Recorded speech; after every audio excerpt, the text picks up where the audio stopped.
제가 하나님의 말씀을 받들어 읽겠습니다.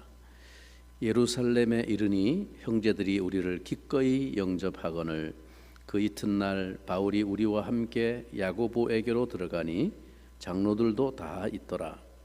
바울이 문안하고 하나님이 자기의 사역으로 말미암아 이방 가운데서 하신 일을 낱낱이 말하니 그들이 듣고 하나님께 영광을 돌리고 바울더러 이르되 형제여 그대도 보는 바에 유대인 중에 믿는 자 수만 명이 있으니 다 율법의 열성을 가진 자라. 네가 이방에 있는 모든 유대인을 가르치되 모세를 배반하고 아들들에게 할례를 행하지 말고 또 관습을 지키지 말라 한다 함을 그들이 들었도다. 그러면 어찌할꼬? 그들이 필연 그대가 온 것을 들으리니 우리가 말하는 이대로 하라. 서원한 네 사람이 우리에게 있으니 그들을 데리고 함께 결례를 행하고 그들을 위하여 비용을 내어 머리를 깎게 하라. 그러면 모든 사람이 그대에 대하여 들은 것이 사실이 아니고 그대도 율법을 지켜 행하는 줄로 알 것이라. 주를 믿는 이방인에게는 우리가 우상의 제물과 피와 목매어 죽인 것과 음행을 피할 것을 결의하고 편지하였느니라 하니 바울이 이 사람들을 데리고 이튿날 그들과 함께 결례를 행하고 성전에 들어가서 각 사람을 위하여 제사 드릴 때까지의 결례 기간이 만기된 것을 신고하니라.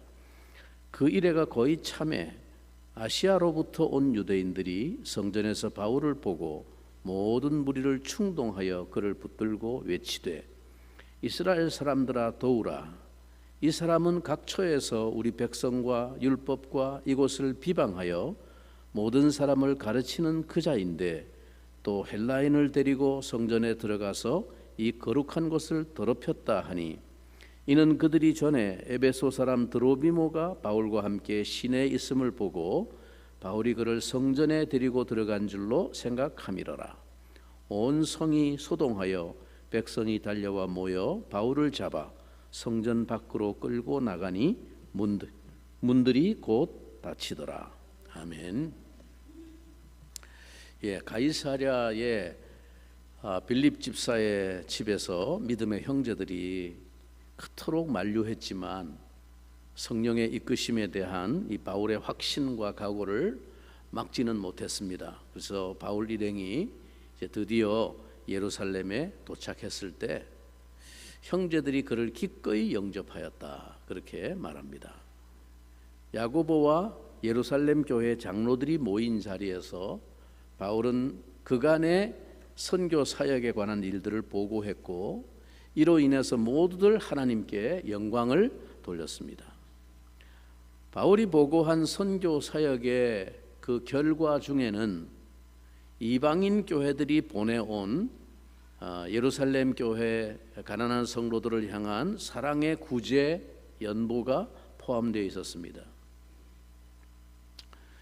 이방인들이 예루살렘 유대인들을 돕기 위해서 구제 헌금을 보내왔다.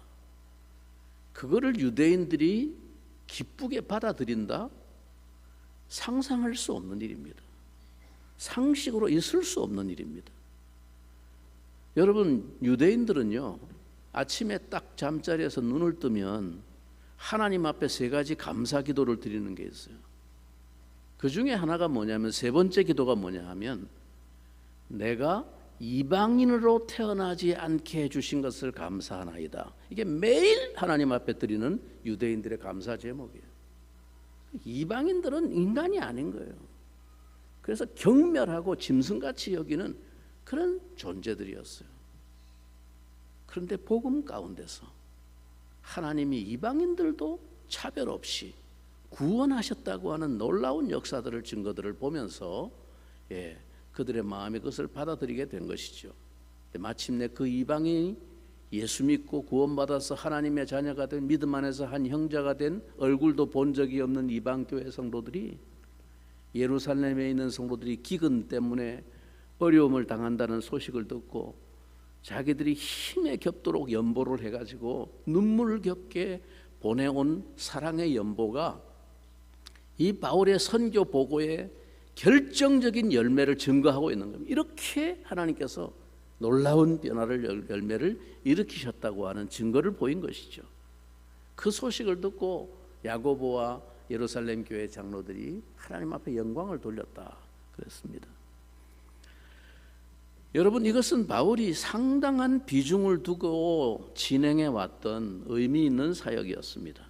이방 가운데서 맺은 이 복음의 열매를 구체적으로 증명하는 것이었고, 예루살렘과 이방인의 교회에 형성되어 있었던 모종의 갈등과 긴장 관계에 대한 해소의 실마리가 될 수 있는 그런 성령의 열매였습니다.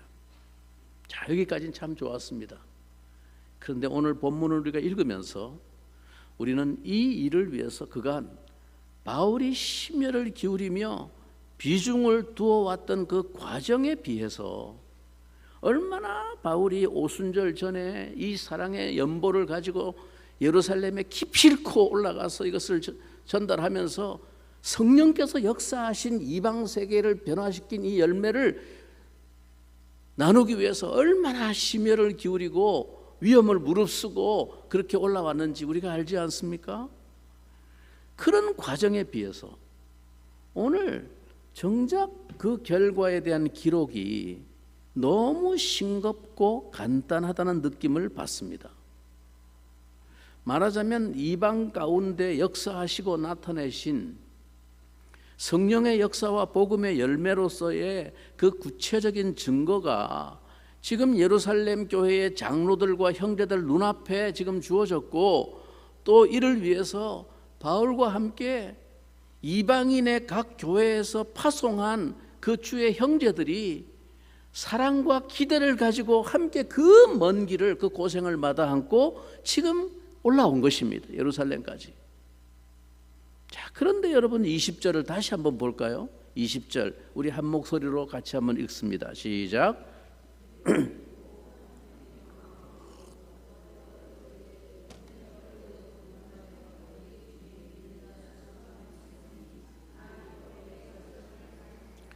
여러분이 냉정하게 이 구절을 객관적으로 읽을 때 지금 이 예루살렘 교회의 형제들이 바울의 선교 보고를 듣고 보이는 이 반응 중에 지금 이들의 관심이 어디에 더 쏠려 있다고 느껴집니까? 바울을 통해서 그간 이루어 오신 이 이방인을 향한 하나님의 구원 역사가 얼마나 감동과 눈물과 찬사와 탄성을 자아내게 할 만한 것이었습니까? 그리고 그 역사의 산 증인과 열매들이 지금 자기들 눈앞에 함께 찾아와 지금 서 있습니다. 물론 이들이 이 이야기를 듣고 뭐라 그랬습니까? 하나님께 영광을 돌렸다 그랬습니다. 하나님께 영광을 돌렸죠. 이게 당연하지. 그런데 그 다음에 바로 이어서 나오는 말이 무엇입니까? 하나님께 영광을 돌리고 그게 끝이야. 그리고는 본격적으로 전개되는 더 상세한 이야기는 뭐다? 지금 분위기가 심상치 않다. 지금 이게 이 문제를 무마를 시키기 위해서 뭐 이렇게 이런 방법을 한번 해보는 게 좋을 것 같다. 뭐 전부 지금 그 이야기로 바로 흘러가고 있습니다. 즉 우리는 이들의 반응을 통해서 지금 이들의 보다 더 마음을 채우고 있는 관심사 혹은 염려가 다른 것에 있었다는 것을 느끼게 됩니다. 즉 지금 이들은 바울이 예루살렘에 옴으로써 야기될 수 있는 어떤 위험에 대해서 걱정을 더 많이 하고 있는 거예요. 예루살렘에 뭐라고요? 믿는 유대인이 수만 명이 있는데 그들이 다 율법의 열성을 가진 자라 하는 것입니다. 그런데 그들이 바울에 대해서 들은 소문으로 인해서 좋지 않은 오해를 하고 있다는 것이었습니다. 21절에 네가 이방에 있는 모든 유대인을 가르치되 모세를 배반하고 아들들에게 할례를 행하지 말고 또 관습을 지키지 말라 한다 함을 그들이 들었도다. 이거는 100% 구라입니다. 완전히 순전히 헛된 소문이, 헛소문에 뻥튀기가 되어져 갖고 오해를 가지게 된 것이죠. 바울이 이렇게 말한 적이 없어요. 바울은 자기 자신도 율법의 전통을 지킨 사람이었어요. 겐그레아에서 서원한 것 때문에 머리를 깎는 결례도 행하고요, 스스로. 루스드라에서 디모데를 데리고 올 때도 복음의 사역자로 세울 때 유대인들에게 걸림돌이 되지 않기 위해서 할례를 행했습니다, 스스로. 유대인으로서의 율법적인 전통을 스스로 무시하거나 그런 적이 없고, 그걸 지키지 마라 유대인들에게 그렇게 가르친 적도 없어요. 그런데 오바를 한 것입니다. 왜? 바울이 너무나 선명한 복음을 이방인들에게 전하니까. 할례를 통해서 구원받는 게 아니고 새삼스럽게 할례와 율법을 지켜야 할 의무가 없다. 너희가 주 예수 그리스도의 십자가와 부활의 복음을 믿고 영접하는 자는 누구든지 차별 없이 하나님이 구원을 주신다. 그거를 강력하게 설파하고 다니니까 이 사람들이 거기에 오바해서 짐작을 한 거죠. 바울은 그거 다 무시하고 유대인들에게도 이제 그거 다 필요 없다고 다 그 깨부시고 다니는구나. 헛소문이 퍼지기 시작한 것이죠. 자, 여러분, 예루살렘 교회의 상황은 이 이방인 교회가 예루살렘 교회를 생각했던 것과는 분위기가 올라와 보니까 사뭇 달랐습니다. 즉, 유대인 신자들은 이방인 교회가 모세 율법을 지키지 아니하고 할례를 행치도 않는 것에 대해서 예루살렘 공회가 결정을 하였음에도 불구하고 심정적으로는 그것에 대해서 부정적이었다는 거예요.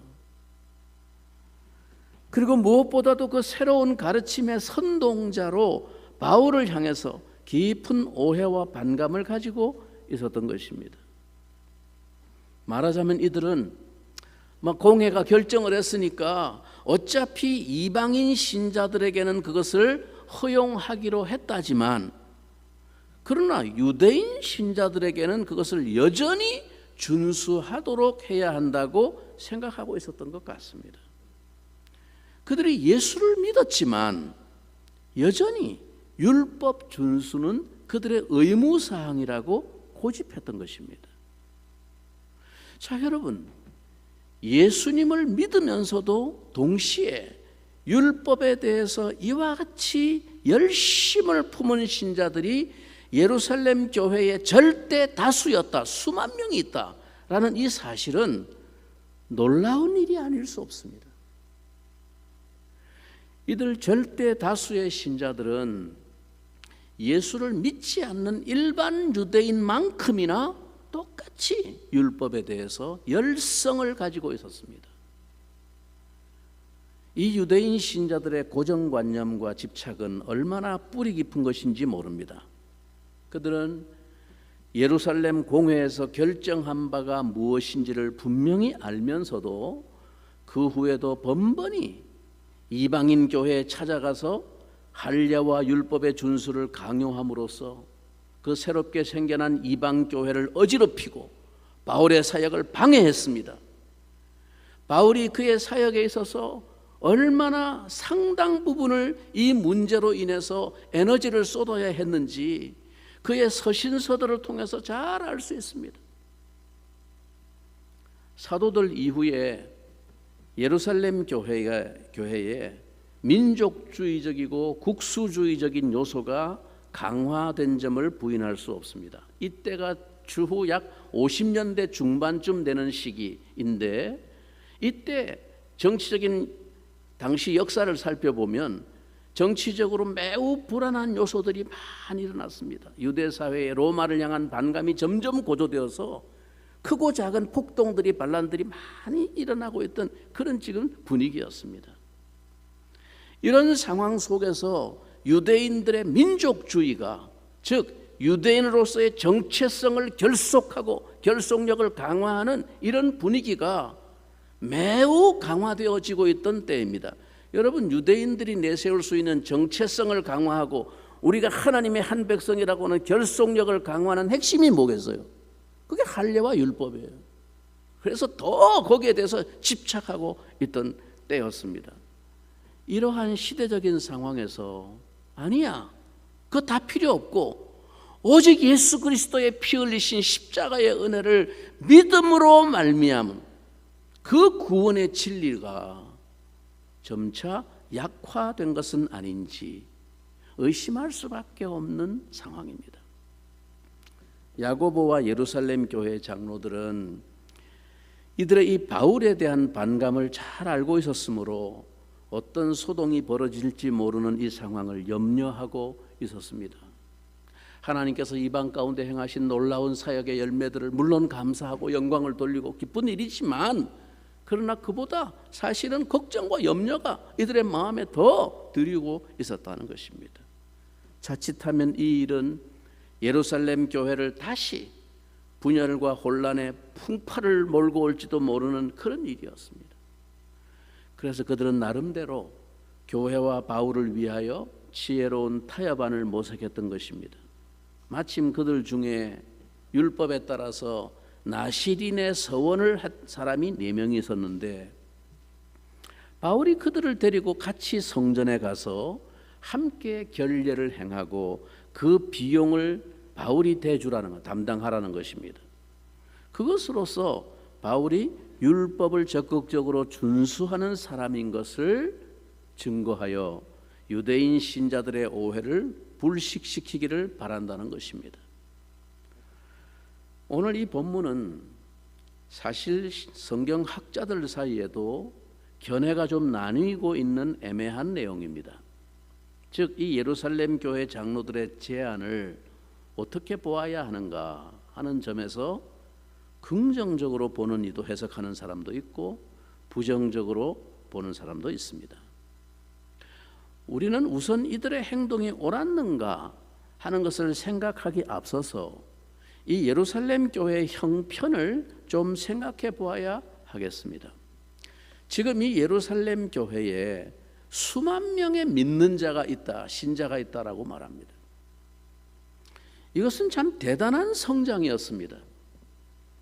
우리는 처음 오순절 성령 강림 이후에 예루살렘 교회가 급성장한 것을 알고 있습니다.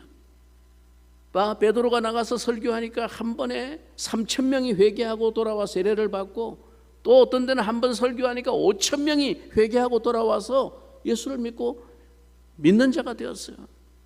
그러니까 아마 적어도 10,000명을 넘어서는 신자가 예루살렘 교회에 일어난 것입니다. 그러나 얼마 후에 스데반 집사의 순교와 함께 대대적인 박해가 시작되어 모든 신자들이 흩어졌습니다. 사도들 외에는 다 흩어졌다라고 하는 기록을 통해서 그때 얼마나 많은 신자들이 예루살렘을 떠났는지 짐작할 수 있습니다. 그런데 그때로부터 지금 약 20년 정도의 세월이 지났습니다. 그런데 지금 다시 예루살렘 교회는 뭐라고요? 믿는 유대인이 수만 명이 있다라고 말할 정도로 성장해 있었습니다. 여러분, 박해 속에서 사도들만 겨우 남았던 예루살렘 교회가 20년 만에 이처럼 성장했다는 것은 참으로 놀라운 일이 아닐 수 없습니다. 그런데 여러분, 우리는 여기서 좀 생각을 해봐야 합니다. 자, 이처럼 박해와 어려운 여건 속에서 예루살렘 교회가 괄목할 만한 성장과 재기를 이루었는데, 왜 이들은 지금 그토록 목숨을 걸고 복음을 위해 일해온 성령의 사역자를 기쁨으로 지지할 수 없는 처지에 있는 것일까요? 왜 이들은 성령께서 맺으신 놀라운 화평의 열매인 이 이방인 사절단을 감격과 감사로 영접할 수 없는 것일까요? 물론 이들은 영접을 받았습니다만 그것은 일부 소수의 형제들을, 야고보와 장로들, 지도자들 몇 사람 뿐이었습니다. 무엇이 문제입니까? 예루살렘 교회는 어떻게 다시 이런 성장을 이루게 되었을까요? 스데반의 순교와 그 박해의 원인이 무엇이었는지를 생각해 볼 때 수만 명의 유대인들이 새로 믿고 신자가 되었다는 것은 예사로운 일이 아닙니다. 그리고 더구나 오늘 본문은 그들에 대해서 어떻게 소개하고 있습니까? 그들은 율법에 대해서 열성을 가진 자들이라 라고 말하고 있습니다. 그리고 나아가서 그들은 바울이 전하고 다니는 복음에 대해서 반감을 가지고 있는 자들이다 라고 말하고 있는 겁니다. 아니, 이게 뭔가 앞뒤가 안 맞지 않아요? 뭔가 모순이 아닙니까? 그들이 예수 믿고 신자가 되었다면서, 유대인인데 복음을 듣고 신자가 되었다면서 왜 그 복음을 전하고 목숨을 걸고 복음을 전하고 다니는 바울과 그 열매에 대해서 반감을 가지고 있냐 이 말이에요. 우리는 이것을 종합해 볼 때 어떤 생각을 하게 됩니까? 이 당시에 예루살렘에는 사도들은 다 다른 지역으로 흩어져 복음을 전하고, 예를 들면 베드로도 순회하면서 다른 지역으로 이렇게 교회들을 순방하면서 복음 전하고, 다른 사도들도 다 흩어졌습니다. 그리고 예루살렘에는 주님의 형제인 야고보와 예루살렘의 장로들이 새로운 리더십으로 남아서 교회를 이끌고 있었던 상황입니다. 오늘 이 상황에 대해서 예루살렘 교회의 장로들이 바울에게 제안하는 말과 행동을 보면서 저는 이런 생각을 하게 됩니다. 즉, 야고보와 교회의 장로들은 적어도 예루살렘에서 그리스도의 복음을 전하고 가르치는 데 있어서 바울처럼 분명한 노선을 견지하지 않았다는 것입니다. 할례를 받고 율법을 지켜 구원받는다는 유대교 신앙과 오직 예수 그리스도를 믿음으로 차별 없이 구원받는다는 복음의 신앙이 어떻게 근본적으로 다른지에 대해서 분명하게 가르치고 강조하지 않았다는 것입니다. 상당히 그들의 옛 신앙의 관습에 대해서 관용적이었다는 것입니다. 늘 그렇게 살아왔으니까 유대인들은 뭐 그에 대해서 별 문제를 제기하지 않았다는 것이죠. 예수 그리스도의 구원 역사를 받아들이기만 하면 거기에 율법의 준수를 고집하고 덧붙이는 것에 대해서 마찰을 일으키지 않았다는 것입니다. 어쩌면 이들은 처음 복음의 신앙 때문에 엄청난 박해로 흩어졌던 그 과거의 아픔이 두려움으로 남았는지 모릅니다. 또 그렇게 풍파가 몰려와서 또 교회가 와해되고 풍지박산나면 어떡하나, 그런 두려움이 아마 남아있지 않았나 생각됩니다. 오직 예수 그리스도의 십자가와 부활의 복음을 증거하려 하면은 나의 목숨도 조금도 귀한 것으로 여기지 않는다는 바울의 확신과는, 그래서 올라가면 큰 박해와 결박이 기다리고 있다는 것을 알면서도 나는 그거 개의치 않는다, 복음을 전하기 위해서, 이렇게 올라온 이 바울의 모습과 얼마나 비교가 되는 모습입니까?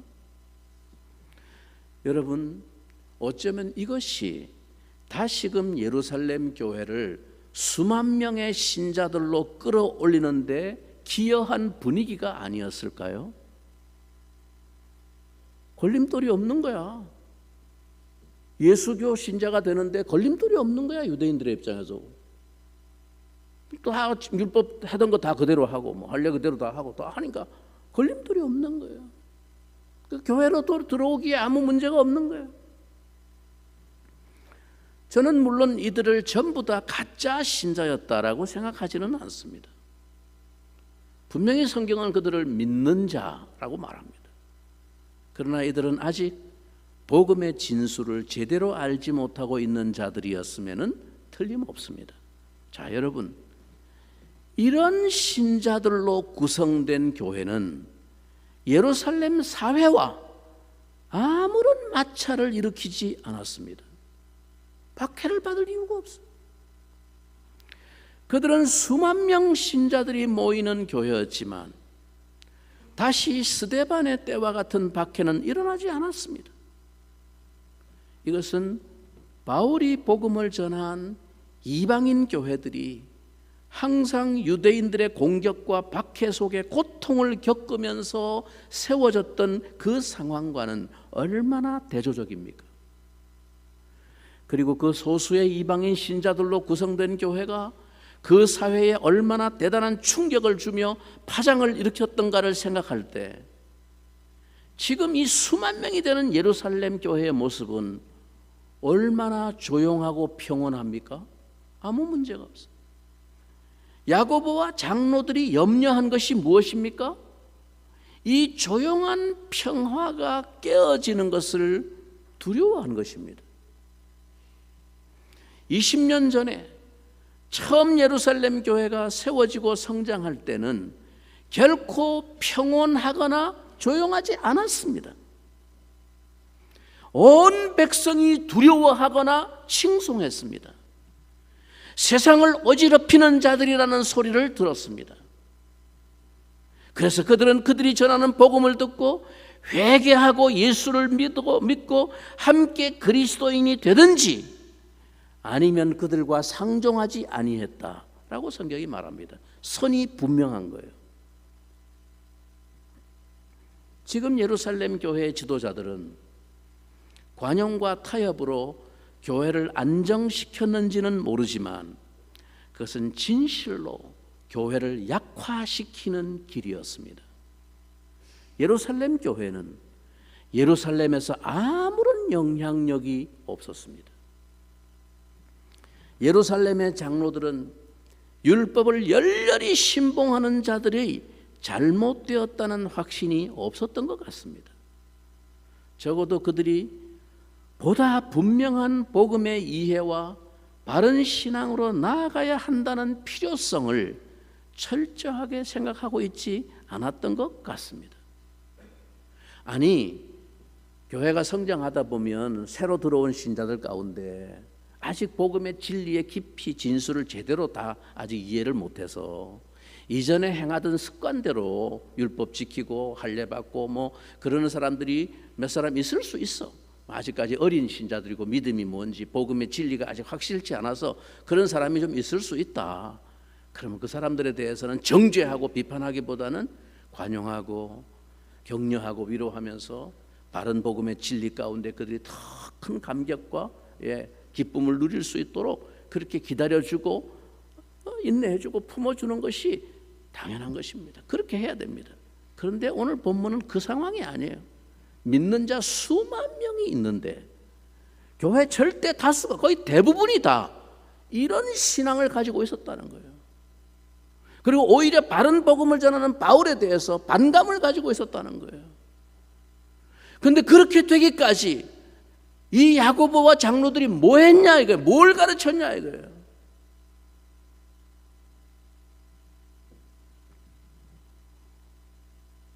오늘 그들이 바울에게 요구한 이 제안은 분명히 사랑의 동기에서 그렇게 했을 겁니다.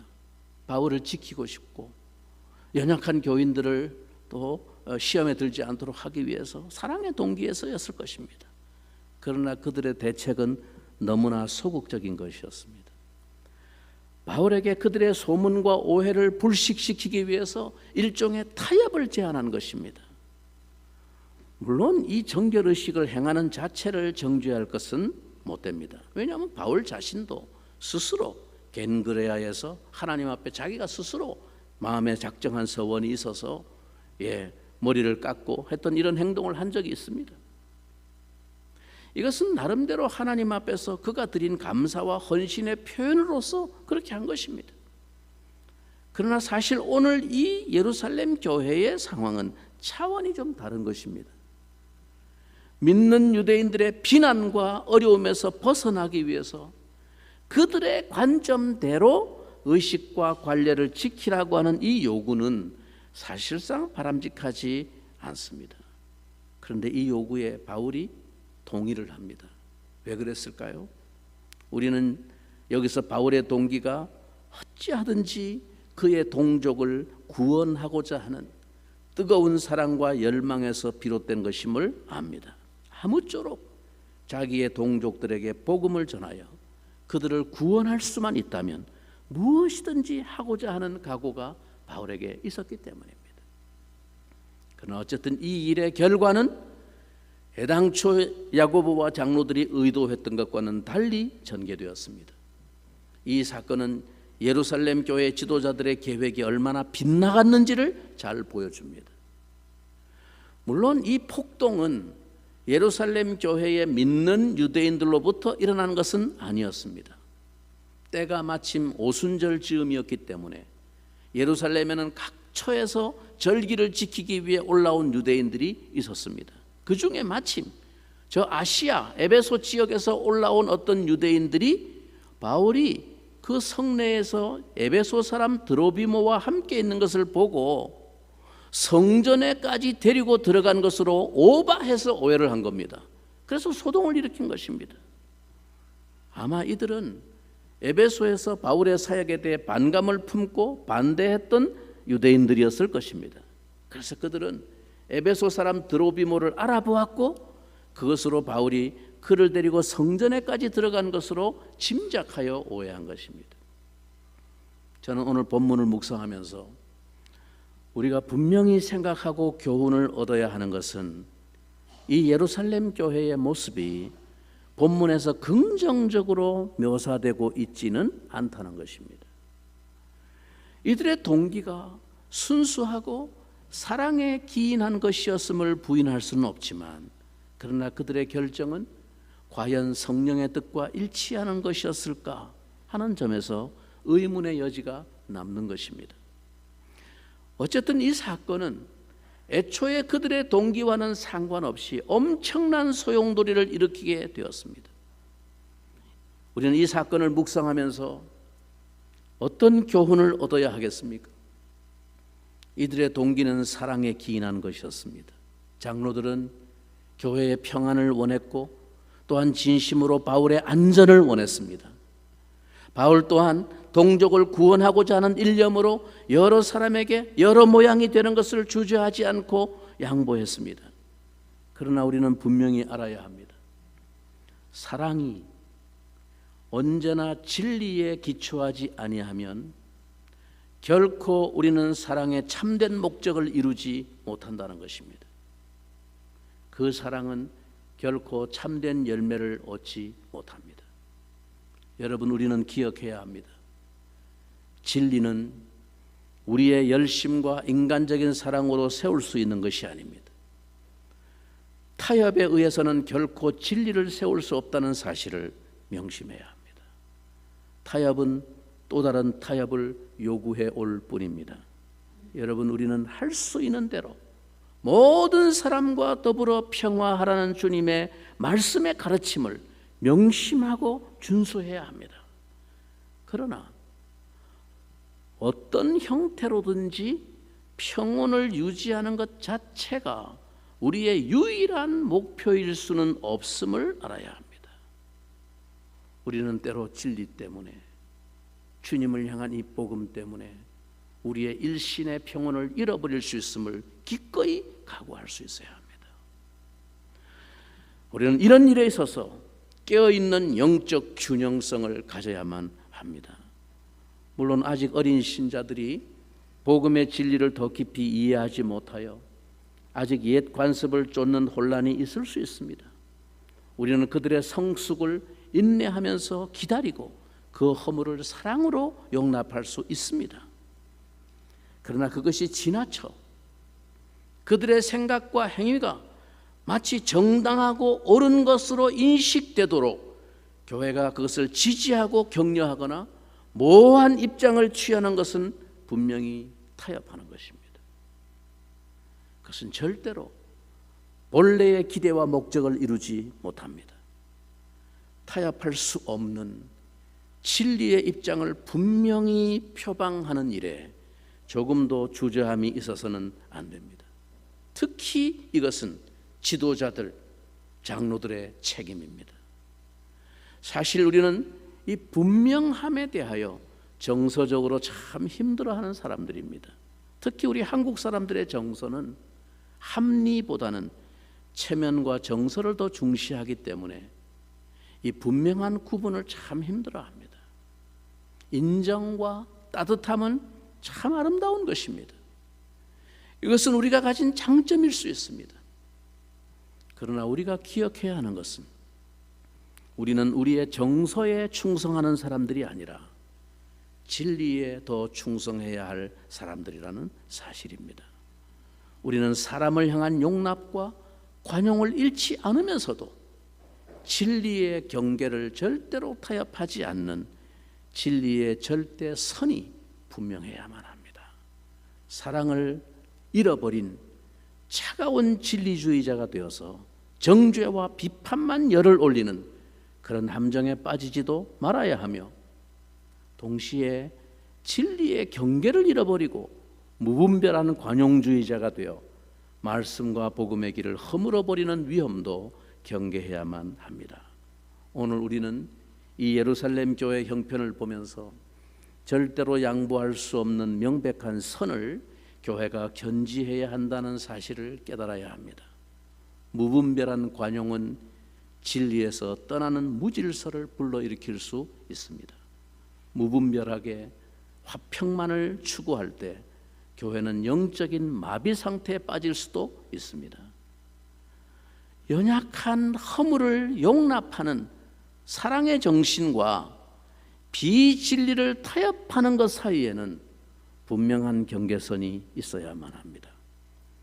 그릇된 타협을 거부하는 교회는 배척과 핍박을 받을지도 모르지만, 그러나 그런 교회는 능력과 영향력을 잃지 않습니다.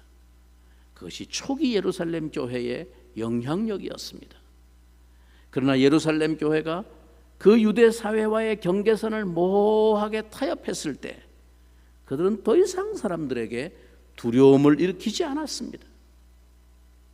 오늘날 교회가 이 사회에서 영향력을 상실하고 있는 까닭이 이와 같다고 생각하지 않습니까?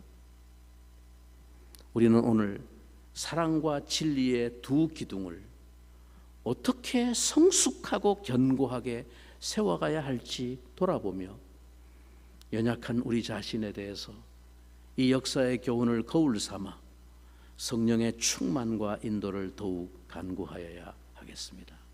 우리 같이 한번 이 말씀을 붙들고 우리 자신과 교회를 위해서 함께 잠시 한번 기도하면 좋겠습니다. 진리의 선명성이 무너진 이 시대, 교회의 무력한 신앙, 핍박은 없으나 회심의 역사도 없는 이 시대 속에서 사랑 가운데서 진리를 말하는 신앙, 사랑을 행하되 진리를 수호하기를 타협하지 않는 그런 교회 되게 해달라고 우리 같이 한번 통성으로 기도하겠습니다. 살아계신 주 하나님 아버지, 그렇습니다. 하나님 아버지, 목숨을 아까워하지 아니하고 이 복음의 진리를 전파하며 주님의 몸된 교회를 진리의 반석 위에 세워왔던 사도들의 진리를 하나님 아버지, 우리가 다시 한번 마음속에 되새기기를 원합니다. 예수 그리스도의 피 흘리신 십자가와 부활의 복음